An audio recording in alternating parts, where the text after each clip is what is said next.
Welcome, welcome, welcome, science mommies and daddies and primary caregivers. I hope that you enjoyed the lesson 1 and that it gave you some reassurance that your instincts are right on and that you should embrace them fully. Check out the resources section in lesson 1 in the previous lesson, and so that you can see some examples of how science is really validating what parents tend to do instinctually. It's really cool that your instinct is so scientifically valid. In this lesson 2, I'm going to tell you about something I call the security solution to sleep.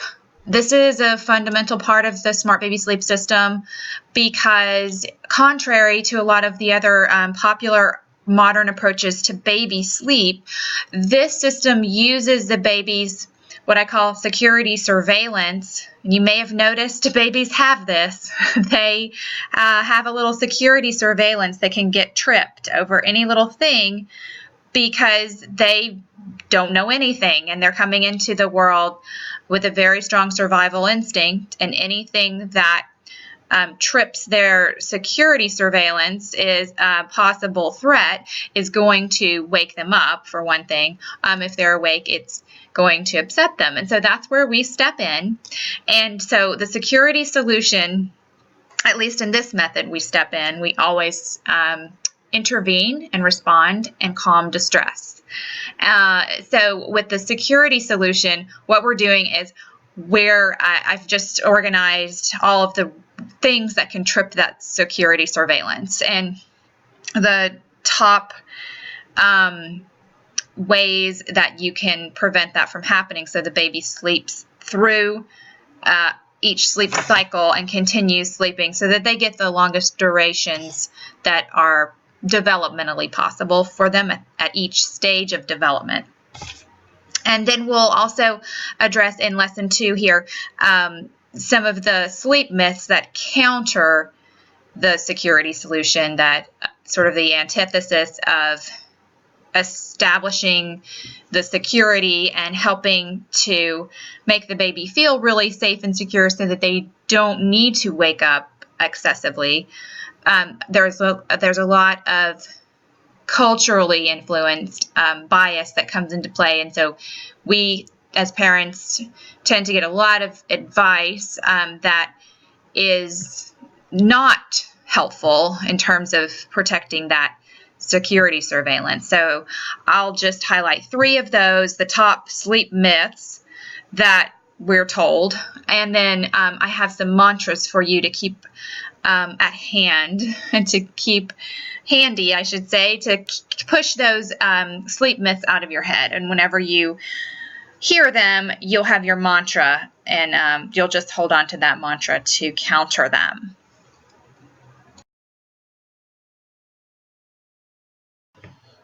We really are getting a lot of myths coming at us and a lot of conflicting information. This is just what I've observed from working with so many clients, that it really helps to consciously recognize these messages and to consciously disregard them and to consciously and emphatically embrace your instinct instead, and just know that there is a better way.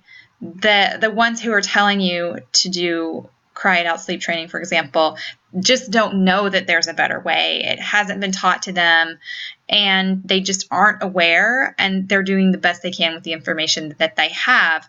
But now you have better information on how to do this. So this lesson is going to first address the sleep myths, and I'll give you mantras to help combat those sleep myths.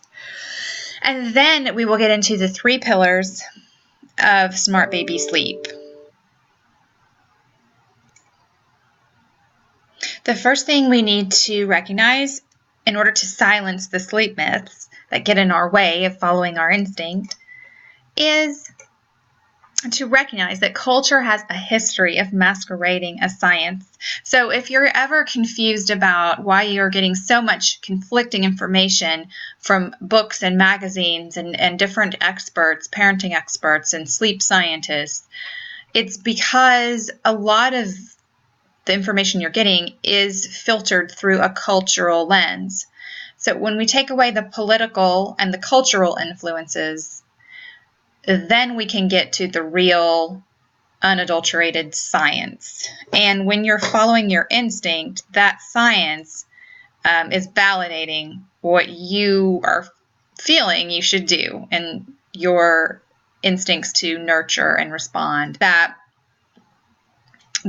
a lot of the sleep advice that you are coming across is because it's been distorted by a cultural or political agenda or cultural norm. Talk about the top 3 myths that I've seen typically derail parents from following their instincts and get in the way of a healthier, gentler approach to optimizing your baby's sleep.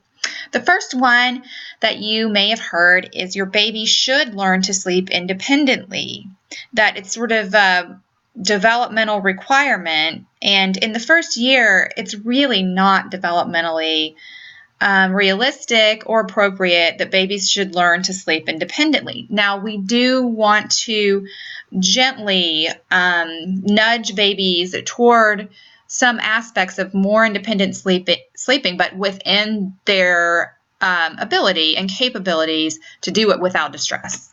So I'm not at all suggesting that we should just sacrifice our own well-being at all as parents, but at the same time, it's just not correct to say that babies need to sleep independently for their own development.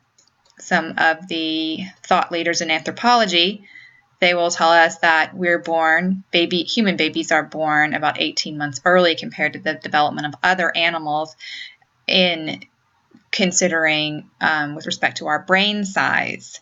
So it really helps to think of your baby as born insecure, like a very insecure little fetus, because they really are the most immature as far as the brain development that is there at birth.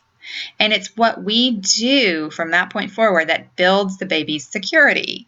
So your baby can't sleep independently by no fault of your own. Your baby is just born needing help to sleep and with a very strong instinct to keep the parent close by when they sleep. Is really tied up into the love experience. If you think about it, safety becomes love. When we feel safe and someone is there to keep us safe, that reassurance makes us feel loved. And I think that this is really the roots of the love experience. And the way that when I read Alan Shore, it made me think that the love experience could even be thought of as developing and being stored within that right brain and within that attachment system. So love starts out as feeling safe. So in consult with clients, I talk about the security solution because we want to protect that feeling of security and that growing right brain experience and that developing attachment system. So we want to protect that feeling of security that the baby has, but it's also a really practical application because when the baby feels safe, when your baby feels safe, your baby will get the best sleep possible. So it's a key foundation to the system, not only for developmental reasons, but also because you'll get the best sleep possible when your baby feels secure. So we actually, for the Smart Baby Sleep System and through my coaching, we actually use this to foster security, and we look at this instinct that the baby has to need us, to not be independent, as a baseline that we're moving away from very gradually within the comfort level of the baby. And also only as much as you need to for your own well-being and doing what's best for your whole family. So it's not about what society tells us your baby should be doing. It's about what you decide you need baby to be working toward, and what baby can do and still feel secure and loved and not have their security surveillance shaken. And when the security surveillance is shaken, just from working with clients, it's typical to have to move backward, and it takes even longer to make progress toward independent sleep. And this is a book, The Development of the Person, that is embodying a lot of the long-term research about how attachment health is linked to the growth of self-reliance. So it's actually the indulging during babyhood and as developmentally appropriate, indulging baby in dependence, letting them have you as much as they want, within your ability, to stay healthy and provide that. So the mantra is indulging in dependence is how my baby develops independence. It's not something that you have to ignore their expression of their needs or push them away. It's really the indulging in the needs that fosters a really strong attachment, and that plays into the security solution. And developing that sense of security is what allows the baby to become, eventually, when developmentally appropriate, to become more independent. Another mantra that goes along with this particular sleep myth, and really all the sleep myths, is you are your baby's voice. So when you hear all these external voices about messaging about what your baby is supposed to be doing, just remember that they're not the ones who are responsible for your baby's well-being. They're not the parent. They're not the one that is constantly engaged with the baby and listening and tuning in to your baby's needs. You are.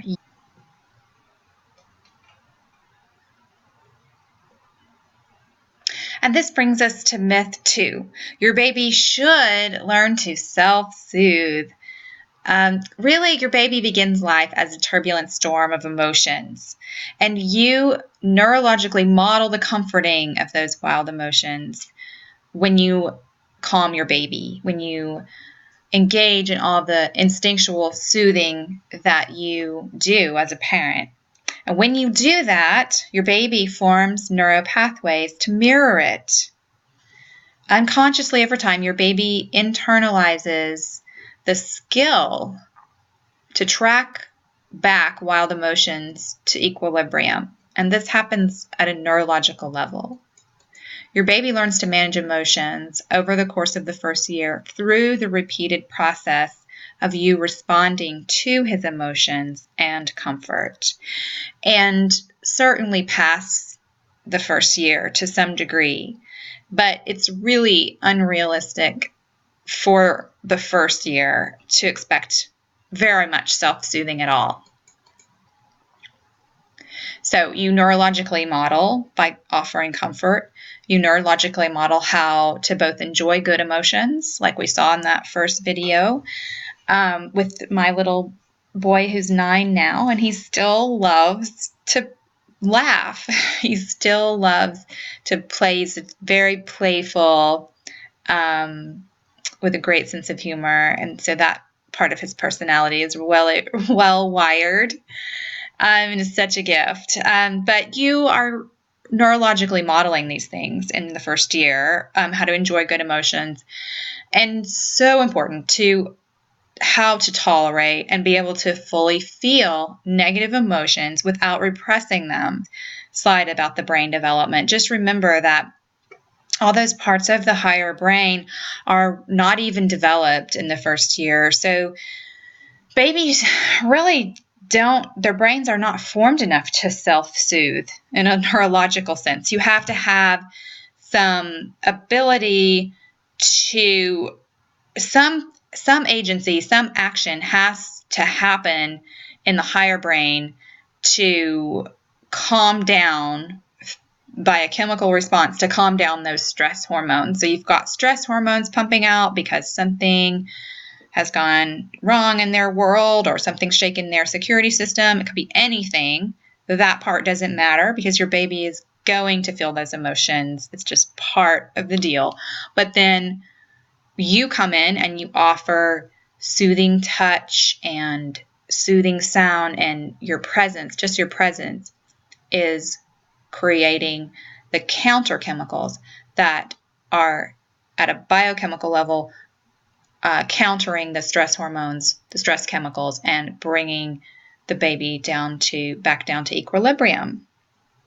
So before the age of 2 or so, or 1.5 or 2, and it depends on the baby's temperament and the baby's history, of course, up to that point. But generally in the first year, your baby just doesn't have the brain capacity to influence those stress chemicals on their own. The exception to this, which I only mentioned to just emphasize and illustrate exactly how self-soothing would have to take place, is if you do have a baby who can find their fingers or their thumb and suck their thumb, and that soothes them. That's a big if, because many times that's not even enough. But if they're not that upset, like the degree of distress isn't too high, they have the ability to introduce that soothing mechanism of sucking their thumb. That would be an example of self-soothing. So other than that, they really don't have the mental capability to calm themselves down.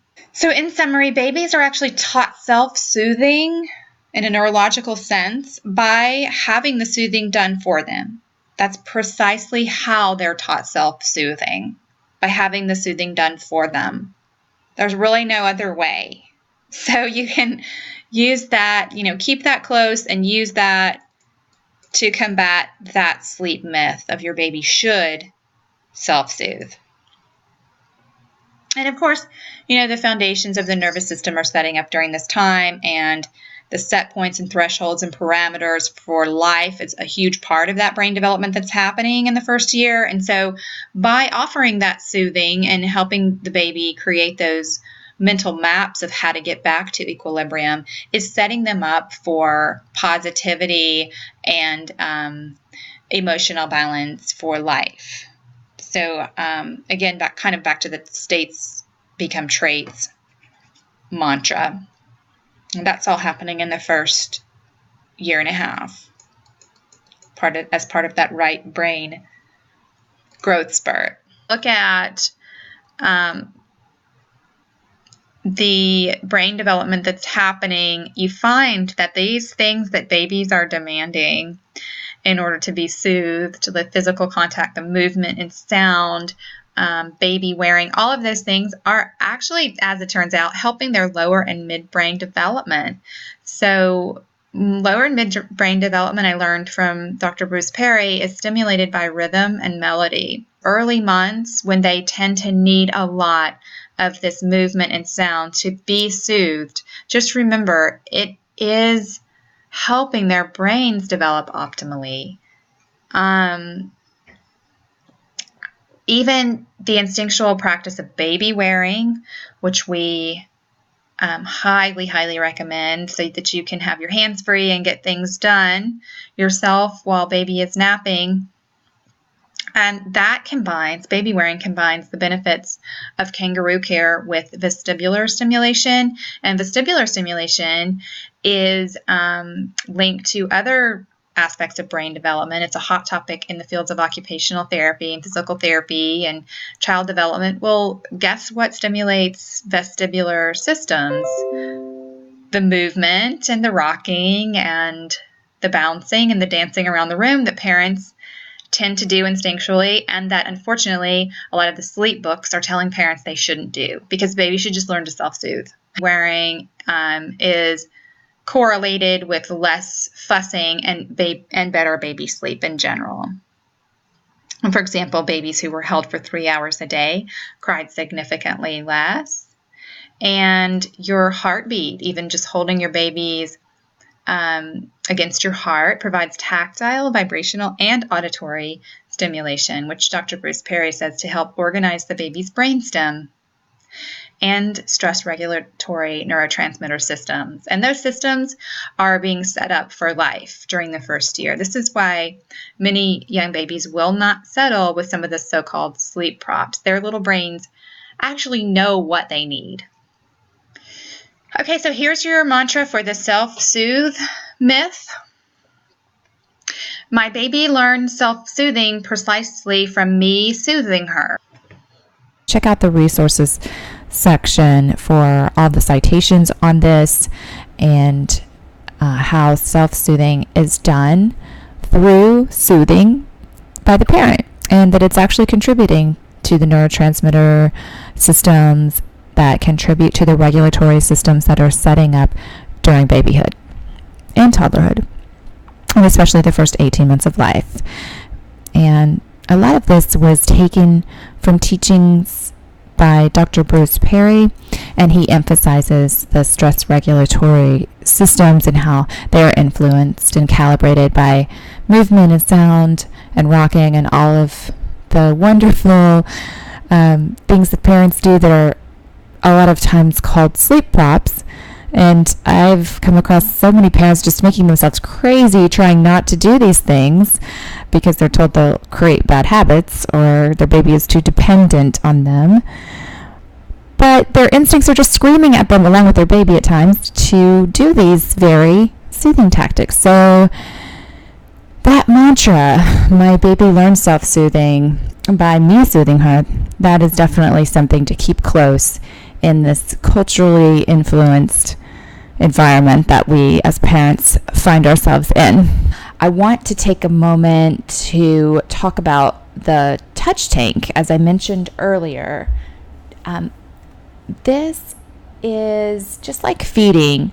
You're going to want to optimize this and understand that touch is a nutrient as well. And if you can feed your baby with touch and the physical contact that they need during the day, you're sort of filling a tank.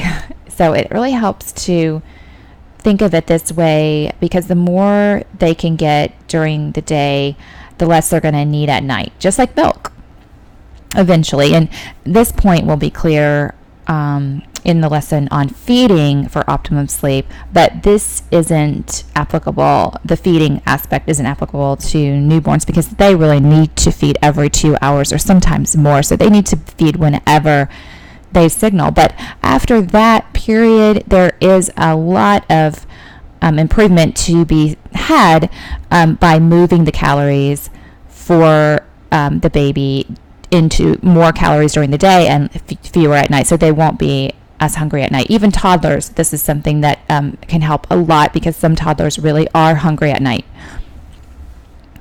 And so this applies also to the nutrient of touch. And so the next myth that I want to focus on is the never myth. This is the myth that tells you that your baby will never sleep by himself, or your baby will never sleep longer, or will never sleep through the night, etc. if you're responsive, or if you are going to him or her, or if you pick her up. There's so many methods that have such strict limitations on your responsiveness as a parent to your baby's signals during the night. And these restrictions are because of the never myth, and this can be really demoralizing and actually damaging to parents. So I really want to shed some light on this never myth. First of all, by explaining that the never myth is missing the fact that your baby is developing. Your baby is in a rapid developmental brain growth spurt, like we talked about in lesson 1. And this growth spurt means that your baby is changing almost constantly. So their abilities to adapt and change and transition and learn and grow and be more secure, the security is growing. All of that is a moving target. So that never idea just does not apply to babies because they have developing brains. They are adapting. They are driven by instincts to adapt to their environment, just like they're driven by that survival instinct with their security surveillance. They're also driven by adaptive instincts, learning instincts, and that's exactly what we rely on throughout this course with this system. And we always keep the security solution in place and gently nudge them toward changes and toward the goals that you need and what they can do without becoming distressed. And so what the 3 pillars of the Smart Baby Sleep System will do for you is it will help your baby adapt more quickly and within their comfort baseline. And all this in lesson 2 pertains to their comfort baseline. This is where they feel comfortable and they're getting what they need at that moment and at the stage where they are. And what the system as a whole will do, the Smart Baby Sleep System as a whole, will help you move your baby's comfort baseline more increasingly toward your sleep goals.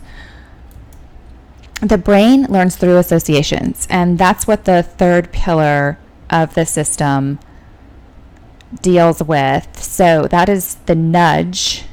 And so when we get to that section, you'll see how to gradually nudge your baby toward the goal without distress. A nudge rather than a shove makes all the difference neurologically, and that is at the heart of the Smart Baby Sleep System. You'll learn also in the nudge pillar that the repetition of stimulus with comfort creates an association, and that is conducive to adaptability. And so when you repeat this cycle, the baby learns more quickly what is okay and what is safe and how to take that step without becoming distressed. So all of that is to come. But for now, the mantra for the never myth is just because it's not happening right now doesn't mean it never will. You're working with a developing brain here. This will pass. That's a mantra that's related to this never myth, because it is hard when you're working with such a developing, immature little being. Next, we'll move into lesson 3. This is the first pillar of the Smart Baby Sleep System, and this focuses on the internal and external sleep environment. Now, once you have everything in place with your sleep environment to minimize the number of times your baby feels she needs to wake up during the night, and of course to optimize naps, which helps you get more sound and content night sleep with fewer total wakings, we'll go over how to habituate your baby to small changes, one step at a time, without engaging the stress response or tripping the security surveillance. We don't want to trigger the part of the brain, which is the amygdala, that signals threat. Instead, we want to tap into the baby's developing higher brain and social emotional systems. And just imagine repeatedly tapping into those developing systems over the course of the 2 years can be very beneficial. The repetition of keeping baby calm and stimulating their instinct to adapt and using the bond to connect with your baby, to the cumulative effects of that can really benefit the overall brain development. Daniel Siegel is one of my favorite scientists that I've studied that talks a lot about how the higher brain capacities, he among others, say that the higher brain capacities are built on the social emotional capacities and systems of the brain. So the more we can optimize the social and emotional systems as they are forming, including the brain structures that are organizing during these early months and years, then the better off our baby will be later. Their brain capacities will be better built from the ground up. And we do that by keeping them calm. And we can also make our lives easier and help baby sleep better during this developmental time, because sleep is important as well for brain development. And we do all of that by going through the steps of the 3 pillars of the Smart Baby Sleep System. So I hope you will be able to join the full course and get all of the lessons and learn about all 3 of the pillars of the Smart Baby Sleep System in detail, which again, just to summarize, are the sleep environment and the wake times, which I have formulas for that have been taken from years of recording the very best times in between sleep times. And these are based on collecting the optimal wake times per month of age. So it's very specific. And then the 3rd pillar, of course, is the nudge, which is how you gradually transition your baby to change by using the bonds, not ignoring your instincts, but actually using your instincts to gently and gradually move your baby's comfort baseline. You can join the course by clicking the product that you would like below in the main text of this page. And if you've already purchased the course and you are a part of the Smart Baby Sleep System course, then you simply select lesson 3 and you will automatically have access. Thank you so much for joining, and I hope that you will have the very best sleep possible and enjoy this very precious time with your baby.